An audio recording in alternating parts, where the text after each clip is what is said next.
বাংলাদেশে হচ্ছে না, বাংলাদেশের অবস্থা খুবই করুণ এখন। তো আমার শুধু বক্তব্য দ্যাট উনি IMF এর কথা বলতেছেন, ওয়ার্ল্ড ব্যাংকের কথা বলতেছেন, আমি জাস্ট একটা জিনিস আপনাকে শেষ করতেছি, এশিয়ান ডেভেলপমেন্ট ব্যাংক আর ওয়ার্ল্ড ব্যাংক যে আমাদের যা গ্রোথ হয়েছে, আমি যদি ক্লেম করি 7%, ওরা বলে 6.8%, তো তারা যা গ্রোথ আমাদের বলছে সেটা উনি স্বীকার করেন নাকি উনি বলেন কেনা সে গ্রোথ হয় নাই?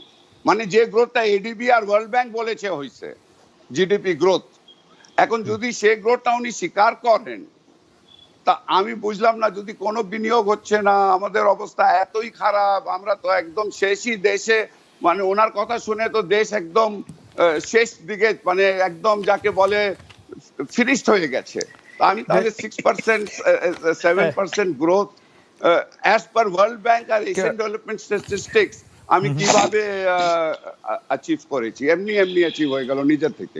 ওকে, জিডিপি গ্রোথ হয় নাই, আইনের শাসন নাই, আপনার ব্যবসা করার কোনো এনভায়রনমেন্ট নাই, কিছুই নাই, এমনি হয়ে গেছে। জিডিপি গ্রোথ নিয়ে মিন্টু ভাই বলবেন। আমাদের একটু প্রশ্ন করতে বলছে শ্রীলঙ্কা নিয়ে।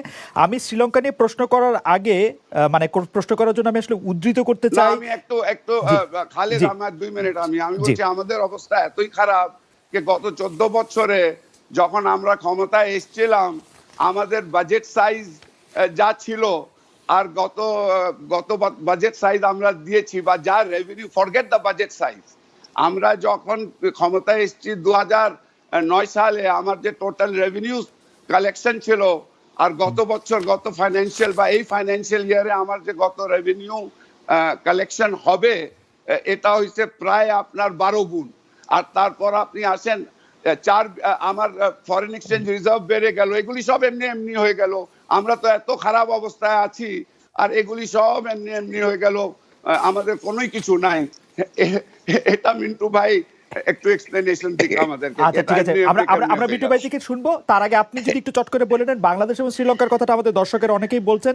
আমরা প্রফেসর মাইনুল ইসলাম, যিনি এই সরকারের সাথে খুব ঘনিষ্ঠ এবং এই সরকারের আমলে বিভিন্ন পুরস্কার এবং ইয়েতে ভূষিত, তিনি বলছেন আমরা খামখেয়ালি সিদ্ধান্তে যে একটার পর একটা প্রকল্প নিয়ে চলেছে, এর কোনোটাই সঠিক ইকোনমিক ফিজিবিলিটি স্টাডি করে করা হয়নি। এই ধরনের খামখেয়ালি সিদ্ধান্তে নতুন বিমানবন্দর নির্মাণ করার কথা হচ্ছে, দ্বিতীয় আরেকটা পদ্মা সেতুর কথা করা হচ্ছে, কিন্তু এর জন্য আমাদের ঋণের কিস্তি বেড়ে যাচ্ছে। আমাদের ঋণের কিস্তি 2025 সালের মধ্যে $4 বিলিয়ন ছাড়িয়ে যাবে। সব শেষ কথা যে জিডিপির অর্থ, বাংলাদেশের ঋণ ও জিডিপির অনুপাত 50% উপরে চলে যাবে এভাবে চলতে থাকলে।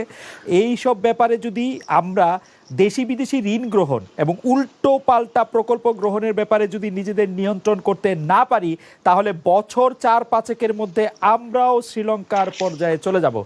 সালমান ভাই, চট করে আপনার একটা মন্তব্য শুনতে চাই, এবং আপনি যে বিষয়গুলি বলছেন যে বাংলাদেশে যেগুলি দৃশ্যমান উন্নতি দেখা যাচ্ছে সে ব্যাপারে মিন্টু ভাই কি বলেন সেটিও একটু শুনবো। আপনি যদি একটু মন্তব্য করেন এই ব্যাপারে, যে আমাদের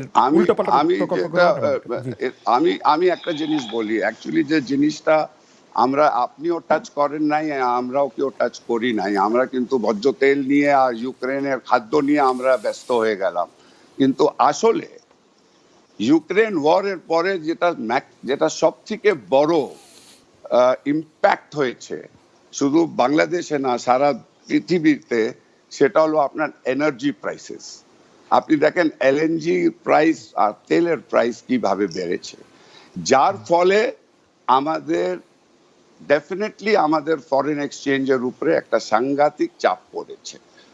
আপনি জানেন আমাদেরকে অর্থনৈতিক চাকা যদি চালু রাখতে হয়, তাহলে আপনার এনার্জিটা হলো আমাদের মেন থিং। বিদ্যুৎ আমাদের চালু রাখতে হবে, গ্যাস আমাদের চালু রাখতে হবে। তার জন্য আমাদেরকে কিন্তু এলএনজি ইম্পোর্ট করতে হবে। আমাদের নিজস্ব গ্যাস ফুরে যাচ্ছে, আমাদেরকে এখন এলএনজি ইম্পোর্ট করতে হচ্ছে, তেল ইম্পোর্ট করতে হচ্ছে।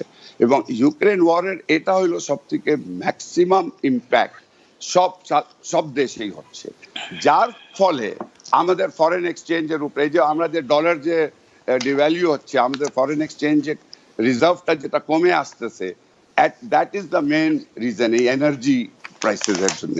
এবং এটার জন্য এটা আমাদের নিয়ন্ত্রণের বাইরে এনার্জি প্রাইসেস।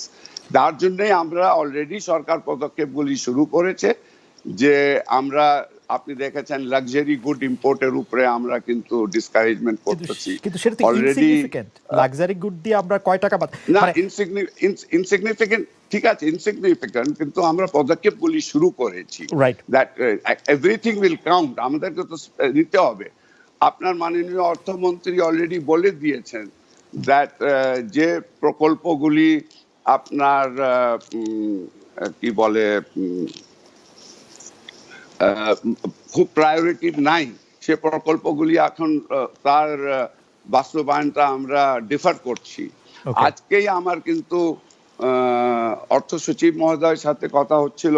আপনি জানেন উনি বলেছেন, আমরা গতকাল we have given a circular যে সরকারি কর্মকর্তা যারা আছে তারা কিন্তু বিদেশ যাওয়াটা বন্ধ হয়েছে। এটি নিয়ে আমাদের প্রশ্ন আছে, এটি নিয়ে আমাদের প্রশ্ন আছে।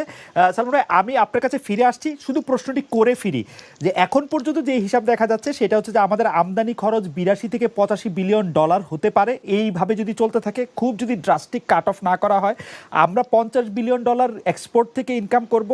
আমাদের 30-32-এর যে গ্যাপ থাকবে সেটা 20-22 আমরা রেমিটেন্স দিয়ে থাকবো। কিন্তু তাইলেও আমরা প্রতি বছর 10 বিলিয়ন ডলারের একটা গ্যাপ থাকছে। সেই গ্যাপটার ব্যাপারে আপনারা সরকারের থেকে কি ভাবছেন? এইটা আপনার কাছ থেকে আমরা একটু পরে শুনবো। আমরা একটু মিন্টু ভাইয়ের কাছ থেকে শুনি যে মিন্টু ভাই অনেকগুলি স্পেসিফিক ব্যাপারে সালমান ভাই বলেছেন বাংলাদেশে এই হয়েছে, এই হয়েছে, এই হয়েছে। এইটি কি আসলে সুশাসন যদি না থাকে, বাংলাদেশে যদি কোনো কিছুই ঠিক মতো না চলে, তাহলে সেগুলি এমনি এমনি হয়েছে কিনা? মিন্টু ভাই, আপনি যদি একটু আলোকপাত করতেন।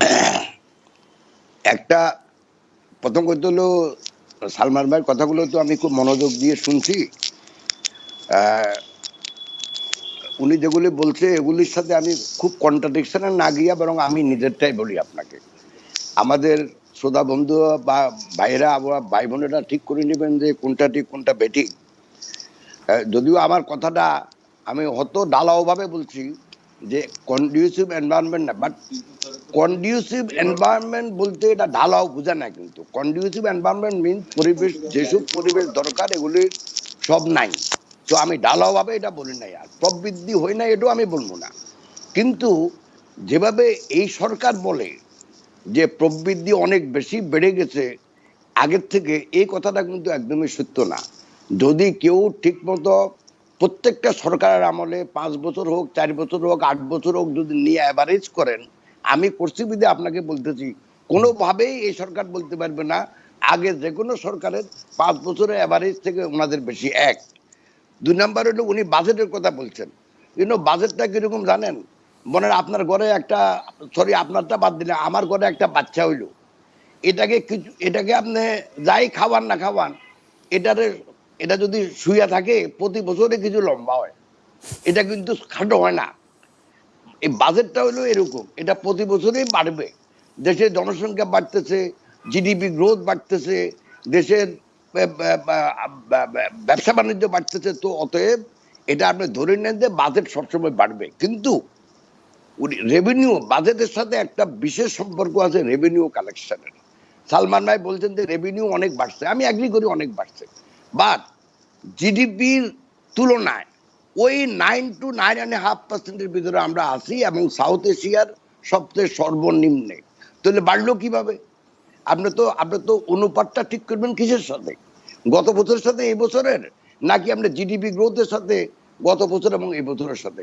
অতএব যদি আপনি রেভিনিউকে উইথ দ্য জিডিপি পার্সেন্টেজে যান, তাহলে আপনি দেখবেন এটা গত 5 বছরে একদমই বাড়ে নাই। এক। 2 নাম্বার, আপনি আসেন যে এই যে বিনিয়োগ, একটা কথা সালমান ভাই বলছে যে আমি বলছি একদম বিনিয়োগ হচ্ছে না। আমিও মনে করি কথাটা ঢালাও বলছে, ঠিক আছে, আমারটা কথা আমি বাদ দিয়ে দিলাম, এখন উইথড্র করলাম মনে করেন। কিন্তু বাংলাদেশে 2011-12 সনে জিডিপির পার্সেন্টেজে বাংলাদেশে 29% ছিল ইনভেস্টমেন্ট। তখন সরকারি ইনভেস্টমেন্ট ছিল মাত্র 4.5%, আর প্রাইভেট সেক্টরে ইনভেস্টমেন্ট ছিল প্রায় 25%। এখন যদি আপনি দেখেন, প্রায় এখন 31% হয়তো এই আপনার জিডিপির অনুপাতে। এই 31%-এর ভিতরে প্রায় 9.something সরকারি, আর প্রাইভেট সেক্টর অনলি 21 থেকে 22। তার মানেটা কি? যেখানে প্রাইভেট সেক্টর ছিল 25%, সেখানে প্রাইভেট সেক্টর ইনভেস্টমেন্ট এখন কমে গেছে। তো এই জিনিসগুলা সালমান ভাই দেখলেই ভালো। উনি উনি আমার থেকে বেশি বুদ্ধিমান। আমি ওনাকে শ্রদ্ধা করি। উনি আমার আগে এফবিসি এর প্রেসিডেন্ট ছিল, ওনার সময়ই প্রথম ব্যবসা বাণিজ্য বাড়ানোর জন্য সরকারের সাথে যুদ্ধ করছে উনি। তো সেজন্য আমি বলি, দেখেন এই পরিসংখ্যান যেটা নিয়ে আমরা কথা আমরা দিন রাত বলতে পারি। অতএব আমি মনে করি যে সব সরকারের আমলেই প্রবৃদ্ধি হয়েছে, কিন্তু একটা জিনিস আমাদেরকে খুব ক্লিয়ারলি বুঝতে হবে যে অর্থনৈতিক প্রবৃদ্ধি অর্থাৎ জিডিপি গ্রোথ এবং ইকোনমিক ডেভেলপমেন্ট অর্থাৎ অর্থনৈতিক উন্নয়ন কিন্তু এক জিনিস না। ওকে, জিডিপি গ্রোথ কখনো মানুষের জীবনমান উন্নয়নের ব্যাখ্যা দেয় না, কিন্তু ইকোনমিক ডেভেলপমেন্ট যেটা রাইট। সেটা মানুষের জীবনমান উন্নয়নের ব্যাপারটা ব্যাখ্যা করে। আমার মনে হয় যদি যে- মানুষের জীবনমান উন্নয়ন না হয়, তাহলে আপনি যদি বলেন যে খালি জিডিপি গ্রোথ হচ্ছে, সেটা দিয়ে তো মানুষের পেট ভরবে না ভাই।